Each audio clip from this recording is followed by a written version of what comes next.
Te felicito por haber llegado hasta aquí. Si has superado todas las demás clases y has estado en la introducción al método de estudio bíblico inductivo, que es el estudio inductivo para cualquier cosa, hoy pues vamos a ver esta parte tan interesante del método de estudio inductivo que es la observación. Y una vez más, reitero mis felicitaciones porque has superado todas las demás clases y estamos a punto de iniciar esa fase final de esta capacitación, de esta formación para obreros pastorales.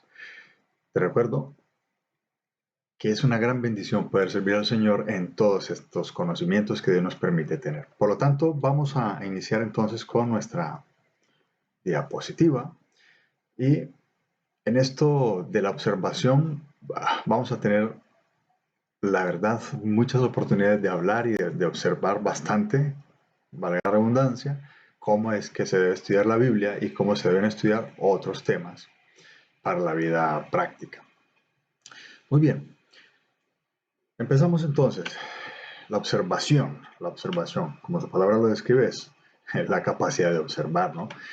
La observación contesta a la pregunta, una pregunta básica de ¿qué dice el pasaje? ¿Qué dice ese pasaje, ese texto bíblico que estoy estudiando? Esa pregunta es la que contesta la observación. Esto a nosotros nos ayuda a encontrar evidencia. La observación nos ayuda a encontrar las evidencias dentro de ese pasaje bíblico, dentro de ese estudio que estamos realizando. La observación trata sobre los detalles y hechos que se ven en un pasaje bíblico y contesta a esta pregunta: ¿qué dice el texto? Claramente muestra la gente, los lugares, los eventos, las circunstancias, los objetos, el tiempo, las relaciones personales, las opiniones personales, las ideas, etc., que estaban en la mente del autor cuando fue redactado este estudio, este texto bíblico. Bien, de esto se trata entonces. Ahora, un buen investigador comienza con las evidencias, no con alguna conclusión preconcebida. Recuerden, hay muchos paradigmas en los que hemos sido educados, hemos vivido, y estos ya son preconcebidos. También podemos llamar prejuicios. Por lo tanto, el investigador, un buen investigador, comienza con las evidencias y no con alguna conclusión propia, ¿sí? Cuando mandan a alguien a hacer una investigación de lo que sea, no puede ir con conclusiones propias, sino que debe hacer una buena observación para poder que la investigación sea óptima. Su papel consiste en descubrir lo que otros no han visto. Por eso, si yo no, en cada investigación de observación que voy a hacer, si yo no desaprendo lo que tenía aprendido con respecto a las evidencias personales, también las observaciones y esos prejuicios preconcebidos, pues no voy a poder hacer un buen trabajo de investigación. Por eso su papel consiste en descubrir lo que otros no han visto. Para el investigador, ningún detalle es ignorado. Creo que durante estas clases que hemos tenido te habrás podido dar cuenta que en algunas cosas no hemos estado observando correctamente y que se nos han escapado un montón de detalles. Pues aquí, en esta clase sobre observación, podemos darnos cuenta de eso. La observación es como la base de una pirámide. Si hacemos un trabajo minucioso y cuidadoso de la observación, la interpretación y la aplicación resultarán mucho más confiables. Ojo con eso. Aquí podemos ver entonces la pirámide de la derecha es una observación minuciosa, es la base de este lado, una interpretación cuidadosa y una aplicación válida. Si yo he hecho una buena investigación con respecto a la observación, tengo todos los detalles para armar el puzzle, el rompecabezas, para interpretar cuidadosamente cómo voy a aplicar esto en la situación en la que me encuentre. Del lado contrario, es una observación superficial, llegamos a algún texto y pasamos por encima de él o a algún lugar y no observamos bien. Por lo tanto, nuestra interpretación se va a basar más en lo que ya tenemos preexistente que en las nuevas evidencias. Y, por ejemplo, como es obvio, la aplicación va a ser cuestionable, puesto que no tenemos todas las herramientas necesarias para que sea una aplicación válida. La observación es como la base de una pirámide. Si hacemos un trabajo minucioso y cuidadoso de la observación, la interpretación y la aplicación resultarán más confiables. ¿Cómo nos preparamos para la observación?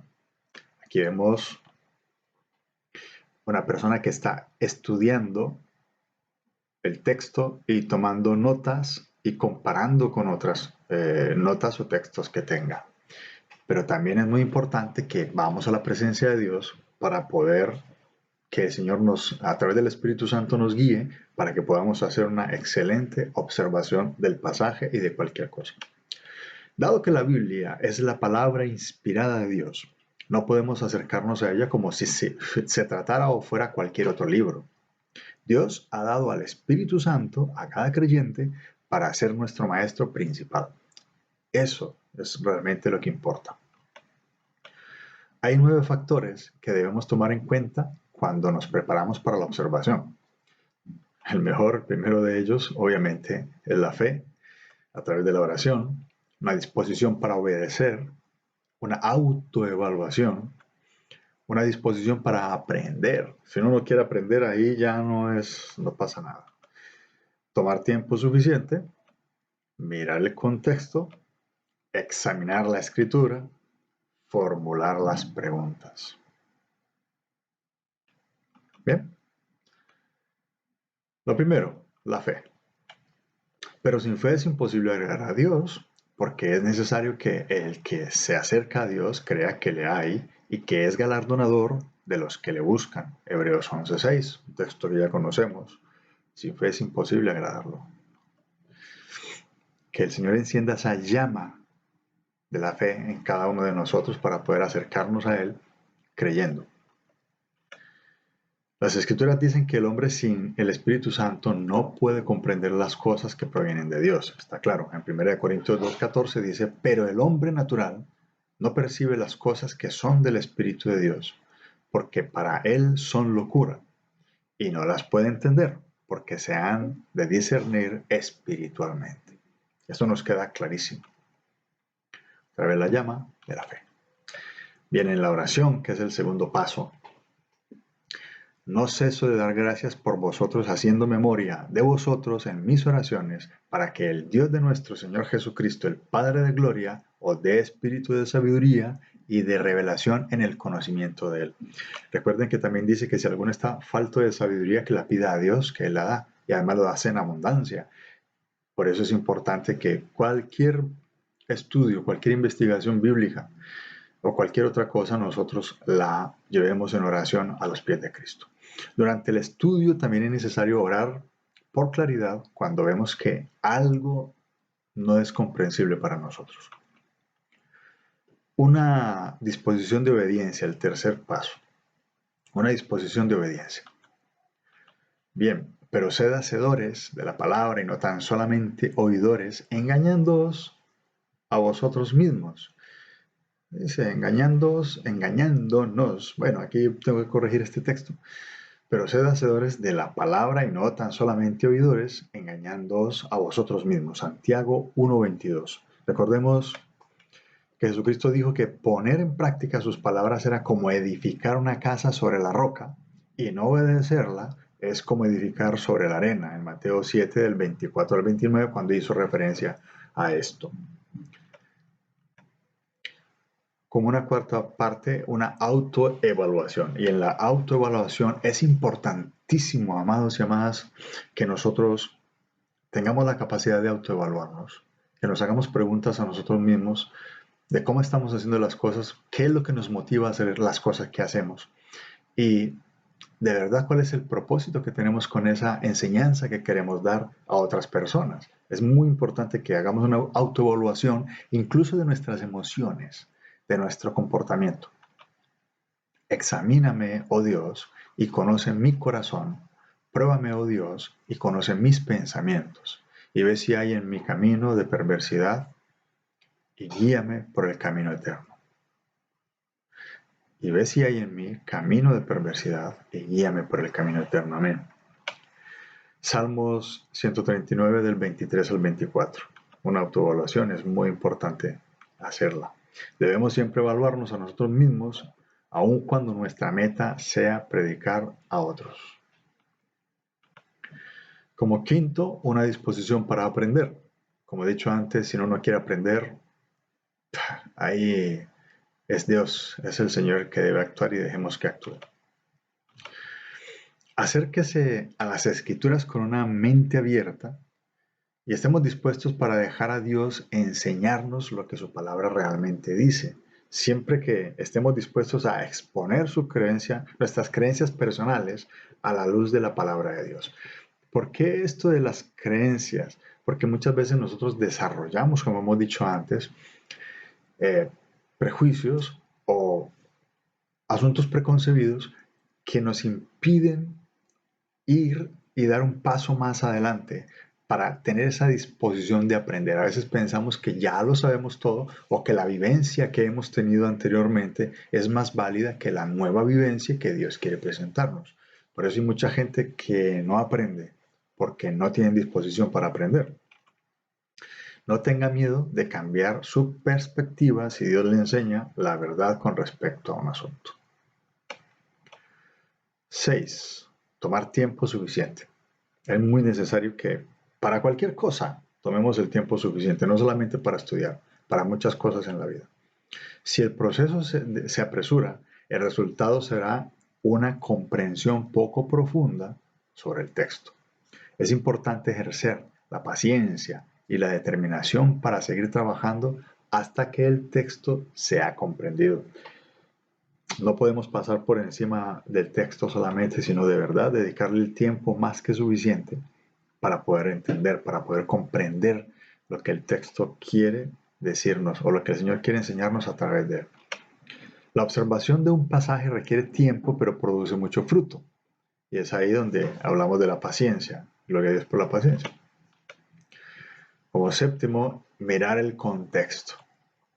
Comprender el contexto es una de las herramientas más valiosas del estudio bíblico. Mirar el contexto significa examinar de qué hablan los versículos previos y siguientes, cuál es el tema del párrafo, cuál es el tema del capítulo, cuál es el propósito o tema del libro.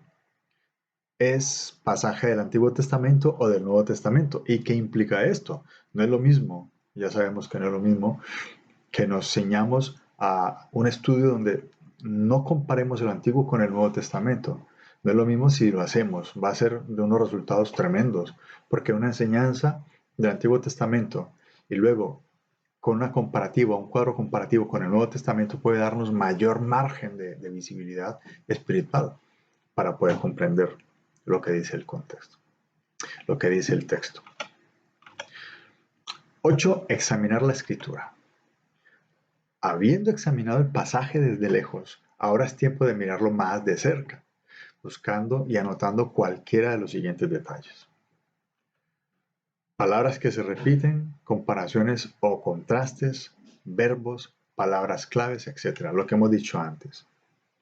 Compararlos del Antiguo Testamento con los del Nuevo Testamento y ver qué mensajes claves ha dado Dios para ese tiempo y también para el tiempo del Nuevo Testamento.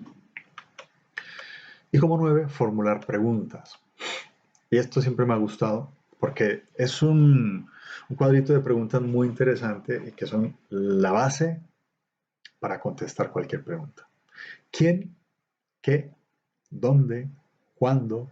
¿Cómo? ¿Y por qué? Claro, yo debo saber con quién voy a hacer lo que quiero hacer o quién dijo eso que yo estoy diciendo que dijeron. ¿Qué fue lo que dijeron? ¿Qué tuvieron que hacer? En fin, ¿dónde? ¿En qué contexto? ¿En qué tiempo?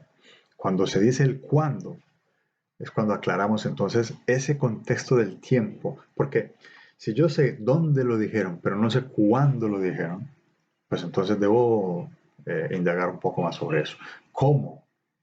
Lo que hayan hecho, cómo lo hicieron y por qué. ¿Cuál ha sido la motivación para hacer lo que hicieron?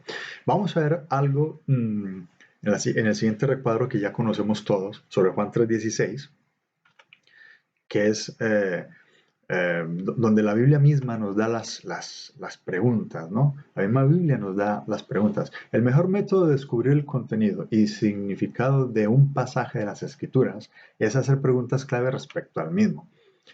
¿Qué? Para conseguir la idea y los eventos del texto. ¿Cuándo? Para conseguir las referencias al tiempo. ¿Cómo? Para conseguir los detalles. ¿Dónde? Para conseguir referencias a los lugares. ¿Por qué? Para conseguir la razón. ¿Y quién? Para conseguir las personas. Así de simple. Ahora, la Biblia misma nos dice las preguntas que debemos hacer. Miren, porque de tal manera amó Dios al mundo, que ha dado a su Hijo unigénito para que todo aquel que en él crea no se pierda, mas tenga vida eterna. Vamos a ver entonces. ¿Quién amó? ¿Quién amó? Dios amó. ¿A quién amó? Al mundo.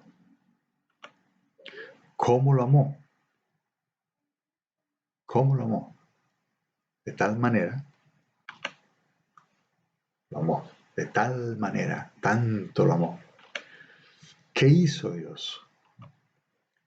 Dio. ¿A quién dio? A su Hijo. ¿Para qué dio a su Hijo? Para que todo aquel, todos, ¿cuál es el requisito? Creer. ¿Qué pasa si no creen? Se pierden. ¿Qué pasa si creen?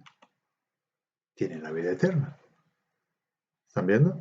La Biblia misma nos dice las preguntas que debemos hacer. ¿Cómo responder a lo que Dios hizo? Creyendo. El mismo requisito es la respuesta de cómo responder a lo que Dios hizo. ¿Cuál es el requisito para obtenerlo? Creer. ¿Cómo responder a lo que Dios hizo? Creyendo.